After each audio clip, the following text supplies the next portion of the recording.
Welcome to my channel Narendra devotional. ఈరోజు ఈ వీడియోలో మనం కార్తీక మాసం ప్రాముఖ్యత ఏంటి, ఎలాంటి పూజలు చేయాలన్న విషయాన్ని తెలుసుకుందాం. జ్యోతిష్య శాస్త్రం ప్రకారం కృత్రికా నక్షత్రం పౌర్ణమి రోజు ఉంటే అది కార్తీక మాసంగా పిలువబడుతుంది. నీటి మీద, మానవుల మనసు మీద చంద్రుని ప్రభావం అధికంగా ఉంటుంది. చంద్రుడు ఈ మాసంలో చాలా శక్తివంతంగా ఉంటాడు. అందుకే ఈ కార్తీక మాసాన్ని కౌముది మాసం అని కూడా అంటారు.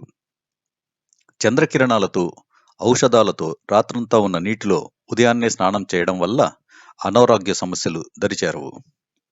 శరీరంలో ప్రవహిస్తున్న ఉష్ణశక్తిని బయటకు పంపడమే స్నానం ప్రధాన ఉద్దేశం. మన శరీరం ఉష్ణశక్తికి కేంద్రంగా ఉంటుంది.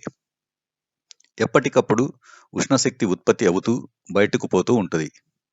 అలా ఎప్పటికప్పుడు ఉష్ణశక్తి బయటకు పోతూనే ఉంటే ఉత్సాహంగా ఉంటాం. ఈ ప్రక్రియను ఎలక్ట్రోమాగ్నెటిక్ యాక్టివిటీ అంటారు. ఇన్ని ప్రయోజనాలు ఉన్నాయి కాబట్టి అప్పట్లో ఆధ్యాత్మికం, దేవుడు, భక్తి పేరు చెప్పి కార్తీకం నెల రోజులు బ్రహ్మముహూర్తంలో స్నానాలు చేయమనేవారు. ఈ నెల రోజులు ఆ చల్లదానాన్ని తట్టుకోగలిగితే సంపూర్ణ ఆరోగ్యంగా ఉన్నట్టే. మరి స్నానం అనేది శరీర శుభ్రత కోసం, ఆరోగ్యాన్ని కాపాడుకోవడంలో ఇది ఒక భాగం. అయితే నిత్యం చేసే స్నానం వేరు, కార్తీక మాసంలో చేసే స్నానం వేరంటారు మన పెద్దలు. ఈ మాసంలో ప్రతిరోజు పుణ్యప్రదమైనదే. అయితే ఏ తిథిన ఏమి చేస్తే మంచిదో తెలుసుకొని దాని ప్రకారం ఆచరిస్తే మరిన్ని ఉత్తమ ఫలితాలు. కార్తీక శుద్ధ పాడ్యమి. తెల్లవారుజామునే లేచి స్నానం చేసి అందుబాటులో ఉన్న ఏదైనా ఆలయానికి వెళ్ళి నేను చేయదలుచుకున్న కార్తీక వ్రతం నిర్విఘ్నంగా సాగేటట్టు అనుగ్రహించమని ప్రార్థించి సంకల్పం చెప్పుకొని ఆకాశ దీపాన్ని సందర్శించుకోవాలి. విధియ. ఈరోజు సోదరి ఇంటికి వెళ్ళి ఆమె చేతి భోజనం చేసి కానుకలు ఇచ్చి వచ్చిన వారికి యమగండం వాటిల్లదని పురాణోక్తి. తదియ. తదియ రోజున అమ్మవారికి కుంకుమ పూజ చేయించుకోవడం వల్ల సౌభాగ్య సిద్ధి లభిస్తుంది. చవితి.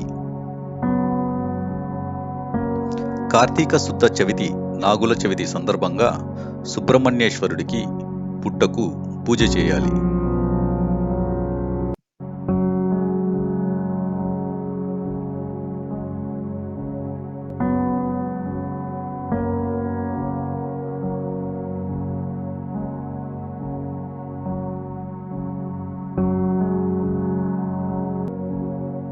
పంచమి. ఈ పంచమికి జ్ఞాన పంచమి అని పేరు. ఈరోజు సుబ్రహ్మణ్య ప్రీత్యర్థం అర్చనలు చేయించుకున్న వారికి జ్ఞాన వృద్ధి కలుగుతుంది. షష్ఠి.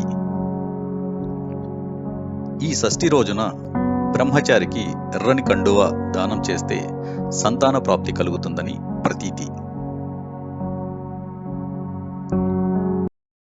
సప్తమి. ఈరోజు ఎర్రని వస్త్రంలో గోధుమలు పోసి దానం ఇవ్వడం వల్ల ఆయుష్ వృద్ధి అవుతుంది. అష్టమి. ఈ గోపాష్టమి నాడు చేసే గోపూజ విశేష ఫలితాలను ఇస్తుంది.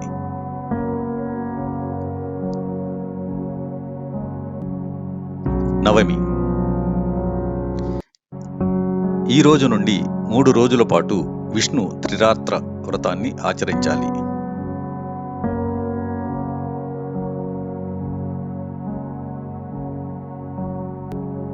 దశమి. ఈ దశమి రోజు రాత్రి విష్ణు పూజ చేయాలి. ఏకాదశి. ఈ ఏకాదశికే బోధనైకాదశి అని పేరు. ఈరోజు విష్ణు పూజ చేసిన వారికి ఉత్తమ గతులు కలుగుతాయి. ద్వాదశి. ఈ ద్వాదశిని క్షీరాబ్ది ద్వాదశి అని అంటారు. సాయంకాలం ఉసిరి మొక్క, తులసి మొక్కల వద్ద దామోదరుని ఉంచి పూజ చేసి దీపాలు వెలిగించడం సర్వ పాపాలను నశింపజేస్తుంది.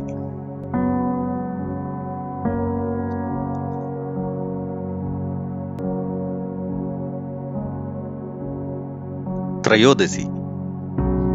ఈ త్రయోదశి రోజు సాలగ్రామ దానం చేయడం వల్ల సర్వ కష్టాలు దూరమవుతాయి.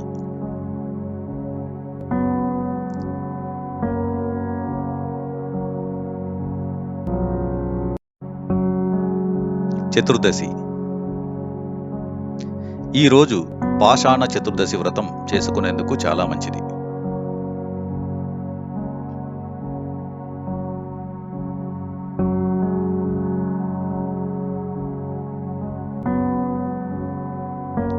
కార్తీక పూర్ణిమ.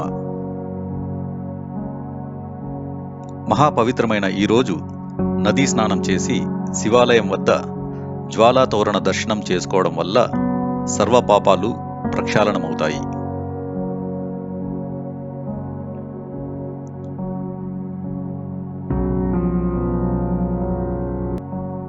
కార్తీక బహుళ పాడ్యమి. ఈ కార్తీక బహుళ పాడ్యమి రోజున ఆకుకూర ఆవుకు దానం చేస్తే శుభం కలుగుతుంది.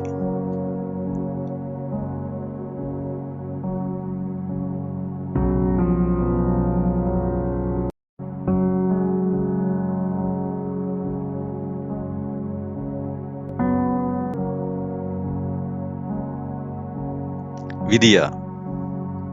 ఈ విదియ రోజున వనభోజనం చేయడం విశేష ఫలితాలను ఇస్తుంది. తదియ. ఈ తదియ రోజున పండితులకు, గురువులకు తులసిమాలను సమర్పించడం వల్ల తెలివితేటలు వృద్ధి అవుతాయి. చవితి. పగలంతా ఉపవాసం ఉండి సాయంత్రం వేళ గణపతికి గరికతో పూజించి ఆ గరికను తలగడ కింద పెట్టుకొని పడుకుంటే దుస్వప్న దోషాలు తొలగి సకల సంపదలు కలుగుతాయి. పంచమి. ఈ పంచమి రోజున చీమలకు నూకలు చల్లడం, సునకాలకు అన్నం తినిపించడం శుభ ఫలితాలను ఇస్తుంది. షష్ఠి. గ్రామదేవతలకు పూజ జరిపించడం మంచిది.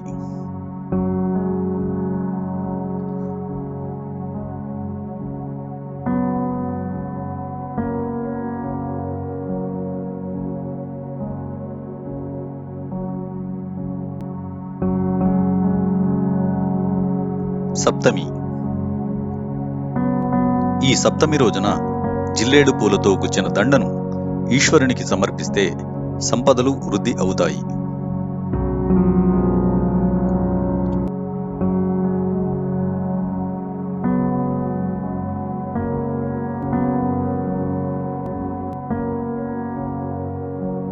అష్టమి.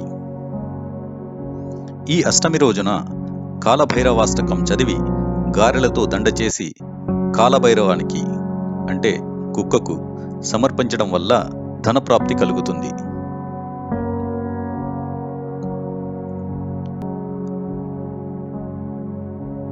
నవమి. ఈ నవమి రోజున వెండి లేదా రాగి కలశంలో నీరు పోసి పండితుడికి దానమిస్తే పితృదేవతలు తరిస్తారు. దశమి. ఈ దశమి రోజున అన్న సంతర్పణ చేస్తే విష్ణువుకు ప్రీతిపాత్రులై కోరికలు తీరుతాయి.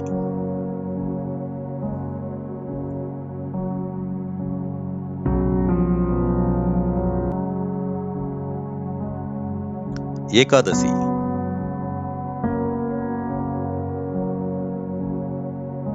విష్ణువాలయంలో దీపారాధన, పురాణ శ్రవణం, పఠనం, జాగరణ విశేష ఫలప్రదంగా ఉంటుంది.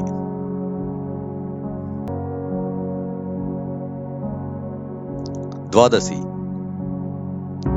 ఈ ద్వాదశి రోజున అన్నదానం లేదా స్వయం పాకం సమర్పించడం శుభప్రదం.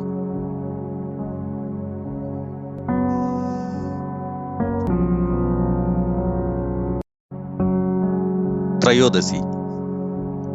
ఈ త్రయోదశి రోజున నవగ్రహారాధన చేయడం వల్ల గ్రహ దోషాలు తొలగుతాయి. చతుర్దశి ఈ మాస శివరాత్రి నాడు చేసే ఈశ్వరార్చన, అభిషేకం అపమృత్యు దోషాలను, గ్రహబాధలను తొలగిస్తుంది.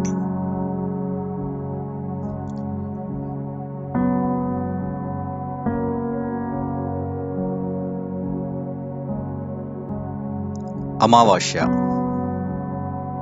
ఈ అమావాస్య రోజున పితృదేవతల పేరిట అన్నదానం లేదా స్వయంపాకం పేదవారికి దానం చేయడం వల్ల పెద్దలకు నరకబాధ తొలగి స్వర్గసుఖాలు కలుగుతాయి.